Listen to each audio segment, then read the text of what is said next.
Hello students, today is lecture 8 of this chapter and इस video lecture में हम पढ़ेंगे about the respiration in humans and उसमें respiratory tract के क्या क्या components होते हैं, हर component का क्या function होता है. This is what we are going to study in this video lecture. So whenever we talk about respiration in humans, most of us think that we are talking about breathing in humans, but respiration and breathing ये दोनों different terms हैं and इनमें क्या difference है उसको पढ़ने से पहले let us first understand respiration exactly होता क्या है. ठीक है, तो जो रेस्पिरेशन है ह्यूमंस में it has several different steps जिनमें कि दो प्रोमिनेंट स्टेप्स होते हैं, breathing and cellular respiration. Right, so respiration के under there come breathing and cellular respiration जिनके बारे में हमें पढ़ना है. सो ब्रीदिंग का मीनिंग होता है the act or process of taking air into lungs and releasing it. Okay, so breathing simply means हम अगर inhale कर रहे हैं and exhale कर रहे हैं, inhalation and exhalation means we breathe in and breathe out the air. Simply this process is called as breathing.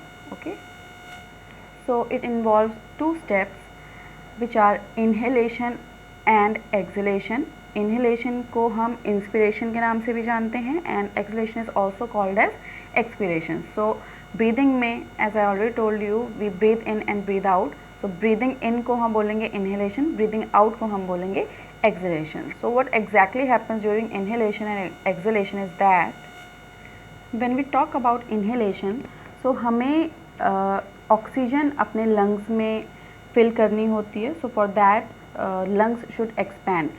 So दो ऐसे प्रोसीजर होते हैं which help lungs in expanding, जिनमें the first one is that the ribs move outward and upward. ribs या फिर rib cage जो होता है वो बाहर की तरफ और ऊपर की तरफ मूव होता है. So this is what we call ribs move outward and upward while the diaphragm flattens. You already know that the diaphragm is a dome shaped structure. So ये जो diaphragm है ये flat हो जाता है अपनी shape change करके, contract होके the diaphragm flattens. सो ये दो चीज़ें होती हैं, ribs outward and upward move होगा, डायफ्राम फ्लैट हो जाएगा जिसकी वजह से the volume of the thoracic cavity increases. So as a result the volume of thoracic cavity increases. Thoracic cavity means what? Thoracic cavity का मतलब होता है the cavity of the thorax. Right, आपको मैंने बताया था that the human body is divided into three parts, head, thorax and abdomen. Thorax is the chest region of human. So thorax की जो कैविटी होगी, चेस्ट कैविटी या फिर thoracic cavity, उसका वॉल्यूम इंक्रीज होता है जब भी रिब्स एंड डायफ्राम का मूवमेंट होता है. So when the thoracic cavity increases, उसका वॉल्यूम जब इंक्रीज होगा, so the lungs will be expanding due to this. So we can see here that lungs can easily expand because the volume of the thoracic cavity is increasing. And when we talk about exhalation, उसमें inhalation का just opposite होगा. So क्या क्या चीज़ें होती हैं उसमें, let's see. So I already told you exhalation में इनहेलेशन का जस्ट ऑपोजिट होगा. So what is written here is that ribs move inward and downward. Okay, and the diaphragm becomes dome shape. Diaphragm again it relaxes and जब वो relax होता है so it again becomes dome shaped. And due to these two things, the volume of the thoracic cavity decreases. As a result, the lungs contract and release air out of it. Okay, now respiration के two parts होते हैं. I already told you, breathing and cellular respiration. So जब gaseous exchange हो जाता है, oxygen lung से blood को मिल जाता है, then this oxygen goes to the different cells of the organ and उन ऑर्गन्स के पास है ग्लूकोज जो कि कहाँ से मिला, स्मॉल इंटेस्टाइन से. स्मॉल इंटेस्टाइन से मिला ग्लूकोज, ऑक्सीजन मिला लंग से. सो ब्लड सेल्स इन दोनों चीज़ों को लेके अलग अलग ऑर्गन्स के पास जाता है एंड अकॉर्डिंगली ऑर्गन के सेल्स को ये दोनों चीज़ें पकड़ा देता है. So what exactly happens after that is that cell अपनी रिक्वायरमेंट के हिसाब से ग्लूकोज का ब्रेक डाउन करेगा in the presence of oxygen. And respiration की अगर आपको इक्वेशन याद है उसमें क्या होता है, glucose reacts with oxygen to form carbon dioxide, water and energy. So energy जो रिलीज होती है during this process, it is all because of the cellular respiration. So cellular respiration, as the name says, respiration that takes place in the cell. So जो आप chapter 1 से पढ़ते आए हैं respiration की equation, that comes under cellular respiration. So it is a breakdown of glucose molecules in the cells to provide energy. So this diagram is the summary of breathing and cellular respiration. You can see here that oxygen का होता है inhalation and carbon dioxide का होता है exhalation. So oxygen lungs को मिल रही है, देन लंग्स से oxygen is going to the different cells. ठीक है, किसी भी ऑर्गन के सेल्स आप इसको कंसिडर कर सकते हैं.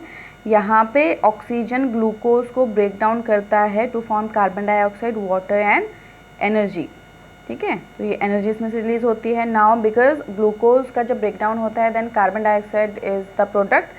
तो ये कार्बन डाइऑक्साइड देन सेल्स वापस से देता है लंग्स को, देन लंग्स से फिर ये कार्बन डाइऑक्साइड एक्सेल होती है. सो ये वाला जो स्टेप है इनहेलेशन एंड एक्सहेलेशन जो एनवायरनमेंट एंड लंग्स के बीच में होती है, this is what we call breathing. And then glucose जब एनर्जी प्रोड्यूस करता है because of its oxidation, this step is called as cellular respiration. And ये वाला जो पाथवे दिखाया गया जिसमें oxygen and carbon dioxide lungs और सेल्स के बीच में एक्सचेंज हो रही है, so this will simply be called as the exchange of gases between the lungs and the blood cells. And blood cells फिर इन गैसेस को मतलब ऑक्सीजन को सेल के पास लेके आता है एंड सेल फिर कार्बन डाइऑक्साइड लंग्स को देते हैं वापस. So I hope breathing and cellular respiration is clear to you now. Then after this we will look at the various differences between these two terms, breathing and cellular respiration. So exams में कभी भी question आता है differences related, so they simply ask you what is the difference between breathing and respiration. ठीक है, तो cellular respiration word नहीं, they will simply ask you the differences between breathing and respiration. So respiration को आप क्या consider करेंगे कि वो आपको सेलुलर रेस्पिरेशन के बारे में पूछ रहे हैं. Okay, so let's see what are the different differences between these two terms. So the first difference is regarding their definition that inhaling oxygen and exhaling carbon dioxide is what we call breathing, while breakdown of glucose to produce energy is called respiration. The next difference is that breathing takes place in the lungs while the respiration takes place in the cells. Third difference is that the breathing is a physical process. ठीक है, उसमें कुछ भी chemical changes नहीं हो रहे हैं, merely inhaling and exhaling उसमें हो रही है. So that is why we call breathing as a physical process, while respiration is a biochemical process, which means chemical का मतलब उसमें केमिकल चेंजेस होते हैं, glucose is getting converted to form carbon dioxide and water. तो इसलिए chemical process है. And bio क्यों word इसमें लगाया हमने, because it is taking place in the cells. तो लिविंग सेल्स में होता है, that is why we calling it biochemical process. So breathing is a physical process and the respiration is a biochemical process. The next difference is that breathing is extracellular process while respiration is an intracellular process. तो ये extracellular and intercellular का meaning क्या हुआ, within the cell, अगर cell के अंदर कोई चीज़ होती है उसको हम इंट्रा सेलुलर कहते हैं. Intra always means within the cell, while extracellular का मीनिंग क्या होता है, सेल के बाहर. Out if anything is outside the cell we call it extracellular, if anything is within the cell inside the cell then we call it intracellular. So because breathing takes place in the lungs which is outside the cell, तो इसलिए हम क्या बोलेंगे कि extra cellular होता है, while respiration takes place inside the cell, that is why we call it intracellular. Okay, next after this is that when we simply breathe in and breathe out, उस time पे कुछ भी energy produce नहीं होती है. So no energy is produced during breathing, while respiration जब भी होता है सेल्स में ग्लूकोज का जब कन्वर्जन होता है, so energy is produced. Next after this is that breathing does not involve any enzymes, while there are different enzymes involved during respiration, right? So these are the differences between breathing and respiration. I hope these differences are clear to you. Okay, काफ़ी easy differences हैं, तो आपने इनसे relate कर लिया होगा. So nutrition में हमने digestive tract के बारे में पढ़ा था. Just like that, respiration में we study about the respiratory tract. Respiratory tract means the path which is followed by the air. हमारी बॉडी में एयर के एंट्री के बाद उसका क्या क्या पाथ होता है, वो कहाँ कहाँ जाता है, this is what we call respiratory tract. तो इसके अलग अलग जो पार्ट्स हैं वो हैं nostrils, then from nostrils the air goes to the nasal cavity, then pharynx, larynx, trachea, bronchi, bronchioles and alveoli. Okay, so entry point is nostrils and last में वो एल्वुलाई में जाता है जो कि लंग्स के अंदर प्रेजेंट होते हैं. So will be studying about each part of the respiratory tract one by one, उनके क्या क्या फंक्शंस हैं. Let's see. Okay, the very first part is nostril. So we have a pair of nostrils, right? So nostrils क्या होते हैं? These are two external openings of the nasal cavity that admit air into the lungs. So जो entry point होता है हमारी body में air का, the entry point are the nostrils. So nostrils को हम entry points भी बोल सकते हैं respiratory tract का. So from nostrils the air is passed on to the nasal cavity. Okay, we have two nasal cavities. Each both of these nasal cavities are divided by a septum. ठीक है, septum से हमारी nasal cavities divide होती हैं और ये nasal cavity का exactly function क्या होता है. So जो हमारी nasal cavity हैं these are lined with hair. hair से ये lined होते हैं, mucus से lined होते हैं and they have a rich supply of blood. So please remember these three terms that the nasal cavity is lined with hair, hair से lined होता है, mucus से lined होता है and it also has a rich supply of blood. So nasal cavity is a very important part of our respiratory tract because of these three things, hair, mucus and blood, इनकी presence की वजह से जो inhale air होती है उसमें कुछ changes होते हैं and वो changes हैं that the air passing through nasal cavity is filtered, warmed and humidified. ठीक है, मतलब कि जो भी air पास हो रही है हमारी नोज से उसका filtration होता है, वो थोड़ा warm हो जाती है and थोड़ा वो humidify हो जाती है. humidify मतलब थोड़ा वो मॉइस्चर उसमें आ जाता है बिकॉज ऑफ द म्यूकस. तो आप देख सकते हैं तीन चीज़ें क्या हो रही हैं इसमें. फिल्ट्रेशन हो रहा है एयर का, इनहेल एयर का, वो वार्म हो रही है एंड ह्यूमिडिफाइड हो जा रही है. तो फिल्ट्रेशन किस वजह से पॉसिबल हो पाया? Because of the hair and mucus. Filtration means what? जो भी डस्ट, डर्ट, पैथोजेंस हमारी बॉडी में एंट्री कर रहे हैं थ्रू द नॉस्ट्रिल्स, तो नेजल कैविटी में आते ही हेयर एंड म्यूकस उनको कैप्चर कर लेता है.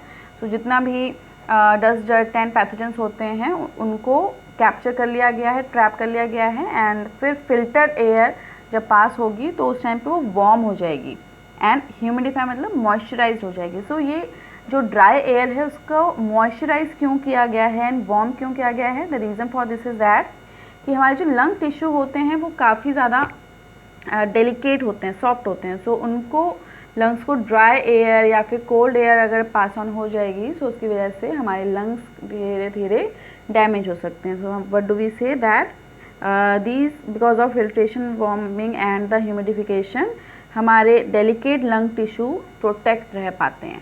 सो दिस नेजल कैविटी के जो फंक्शन हैं और इनमें क्या प्रेजेंट है, these are very important for you to learn.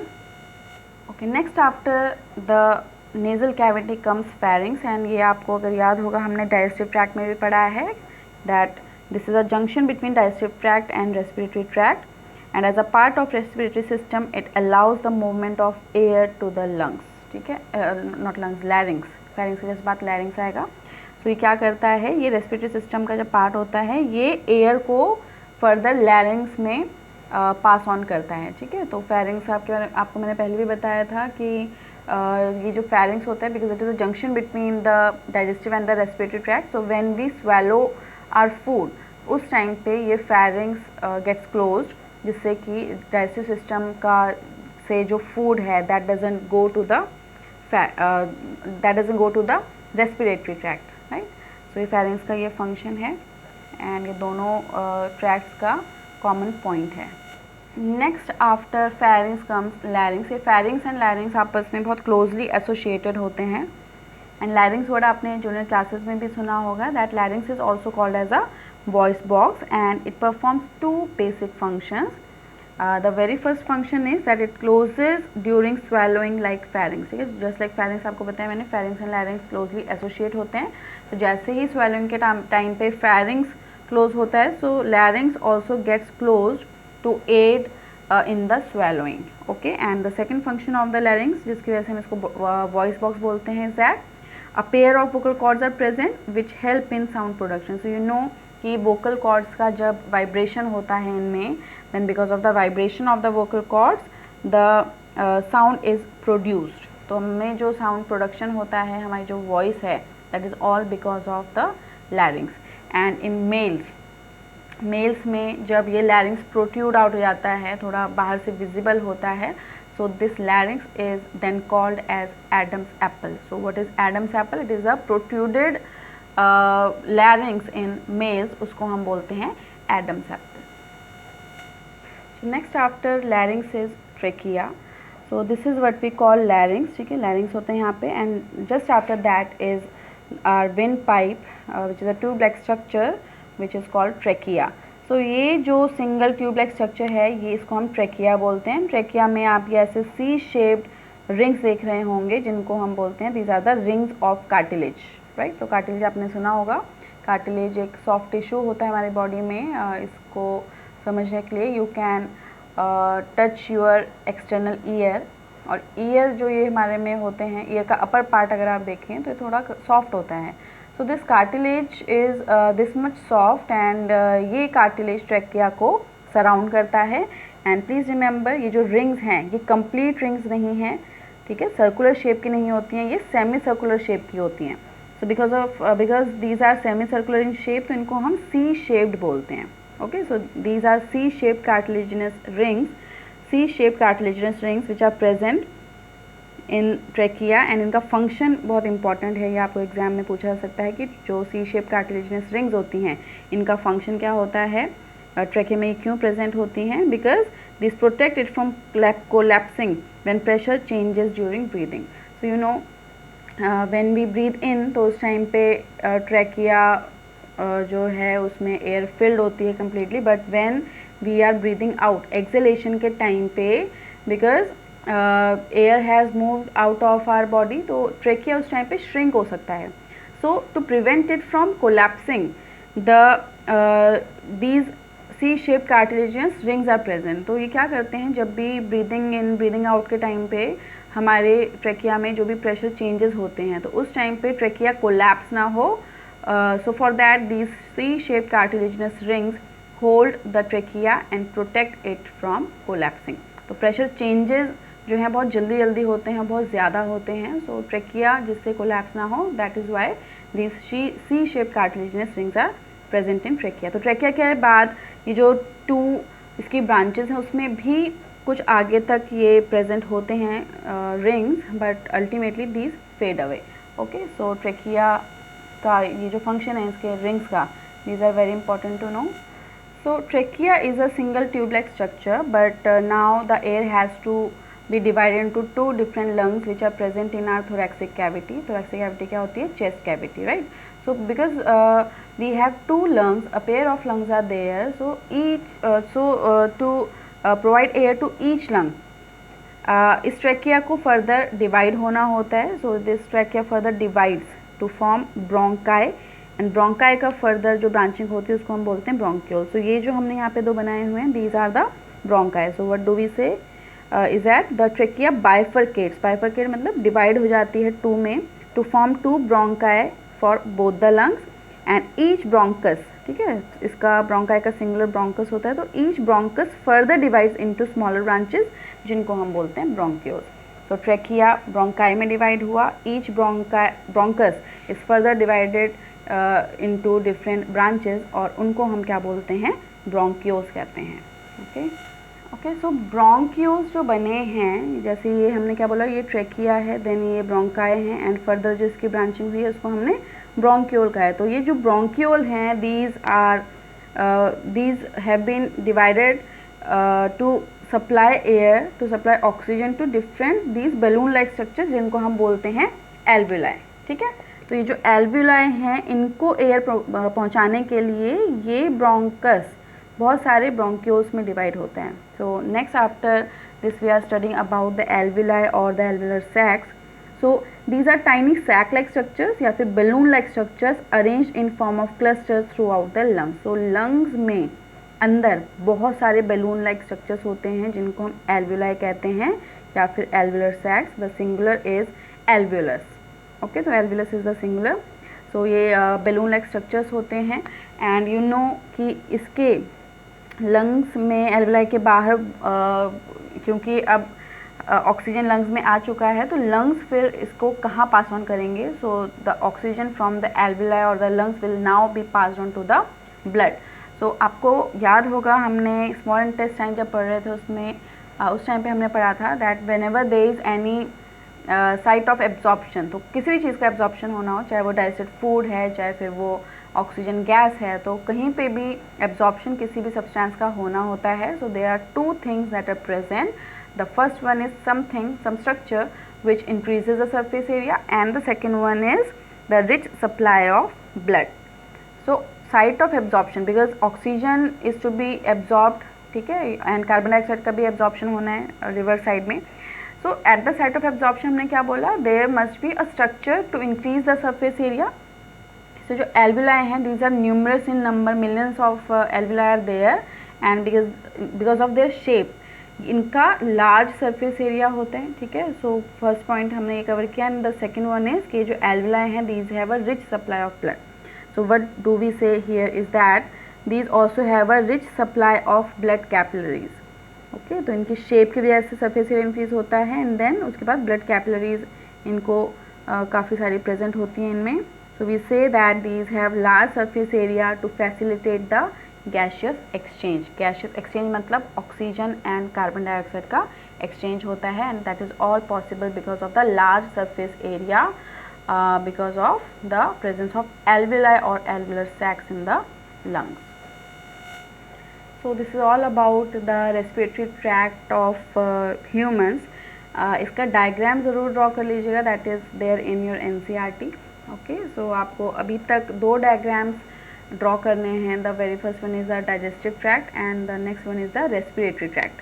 Till now, अभी और भी डायग्राम्स आएंगे बट टिल नाउ ये दो डायग्राम्स ज़रूर इसके घर में प्रैक्टिस करिएगा because in your school exams ये ड्रॉ करने के लिए आता है, लेबल करने के लिए आता है. So you should have prior practice of how to draw these two tracts. Okay, so जैसे एक स्मॉल टर्म इसमें रहती है, एक शॉर्ट टर्म जिसके बारे में अभी हमें पढ़ना है. So what is the term, let's see. So the term is residual volume, जिसको हम RV से डिनोट करते हैं. रेजिडुअल वॉल्यूम में जो रेजिडुअल टर्म है वो रेजिड्यू से आया है and you already know residue मतलब जब भी कोई चीज़ प्रोसेस हो जाती है उसके बाद जो चीज़ पीछे रह जाती है, द सब्सटेंस और the thing that is left behind, उसको हम रेजिड्यू कहते हैं. सो रेजिडुअल वॉल्यूम या RV जो होता है वो हम किसको बोलते हैं? रेजिडुअल वॉल्यूम मतलब अगर हम मैक्सिमम फोर्सफुल एक्सलेशन करें, मतलब बहुत तेज़ से आप अपनी सांस बाहर छोड़ेंगे, कितनी भी तेज़, कितना भी फोर्स लगाइए आप, बहुत ज़्यादा फोर्स लगाने के बाद भी जो वॉल्यूम ऑफ एयर हमारे लंग्स में रह जाता है, this is what we call residual volume. So it is what, it is the volume of air that remains in the lungs after maximum forceful expiration. ठीक है, तो आप कितना भी तेज़ एक्सहेल करेंगे, कितना भी फोर्स लगा के, there will still be some air that will be left in your lungs. So ये इसको हम रेजिडुअल वॉल्यूम कहते हैं एंड इसका ये बहुत इंपॉर्टेंट होता है लंग्स में रेजिडुअल वॉल्यूम ऑफ एयर रहने का एंड उसका क्या सिग्निफिकेंस या क्या इम्पोर्टेंस है इस चीज़ का. Let's see. So the first importance of residual volume is that it prevents lungs from collapsing because you know lungs are the balloon like structures होते हैं ये हमारी बॉडी में. सो जस्ट लाइक जैसे बलून्स होते हैं, बलून में अगर एयर फिल्ड है तो वो काफ़ी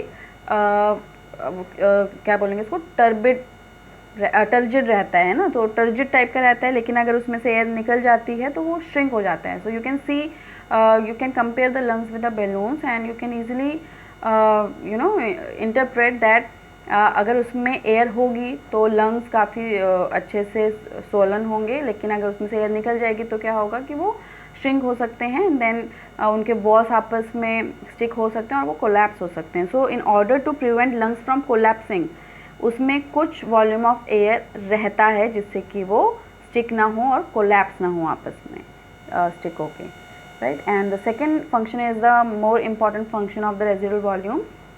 सो कभी भी एग्जाम में अगर इसका सिग्निफिकेंस आता है आप या तो दोनों लिखेंगे या अगर आपको सिंगल ही लिखना है so you will always include the second point. तो फर्स्ट से ज़्यादा इम्पॉर्टेंट है द सेकेंड वन एंड इस पॉइंट में क्या लिखा है, that during the time gap between exhalation and inhalation it ensures that the gas exchange continues between alveoli and the blood. What is the meaning of this second statement? That कभी भी हम exhale करते हैं then inhale करते हैं, है ना, तो जैसे आप सांस बाहर छोड़ रहे हैं, आप इसको करके देखिए करेंटली, सांस बाहर छोड़िए, सांस अंदर लीजिए. सो एक्सहेलेशन एंड इनहेलेशन जब हो रहा है तो इसके बीच में टाइम गैप है जिसमें कि लंग्स में कुछ एक्टिविटी नहीं हो रही है related to exhalation inhalation. So whenever there is exhalation and then inhalation, तो ये जो टाइम गैप आ रहा है, इस टाइम पे जो रेजिडुअल वॉल्यूम होती है, it makes sure that lungs and blood के बीच में तब भी गैसेस एक्सचेंज चलता रहे, बिकॉज ये टाइम गैप हमारे पूरे दिन में कितनी बार आएगा, तो उतनी ही बार क्या होगा कि अगर मान लीजिए ये रेजिडुअल वॉल्यूम नहीं होगा, so for that much of time oxygen and carbon dioxide का एक्सचेंज नहीं होगा. सो लंग्स क्योंकि एक्टिव रहें एंड वो गैसेस एक्सचेंज करते रहें, इसके लिए ज़रूरी है that there must be some residual volume in the lungs. Okay, so this second function is more important. I hope आपको समझ में आ गया होगा क्या हो रहा है इसमें, कि जो टाइम गैप होता है एक्सहेलेशन इनहेलेशन के टाइम पे, उस टाइम पे गैसेस एक्सचेंज चलता रहे between the alveoli and the blood. This is the meaning of the second point. Okay. So with this we have finished the human respiratory tract. I hope आपको समझ में आ गया होगा. काफ़ी easy है. ट्रैक्ट याद रखने हैं, then उसमें क्या क्या पार्ट्स हैं वो याद रखने हैं, हर पार्ट का फंक्शन याद रखना है, and this last term that is the residual volume. Okay, so that is all about today's session. Thank you.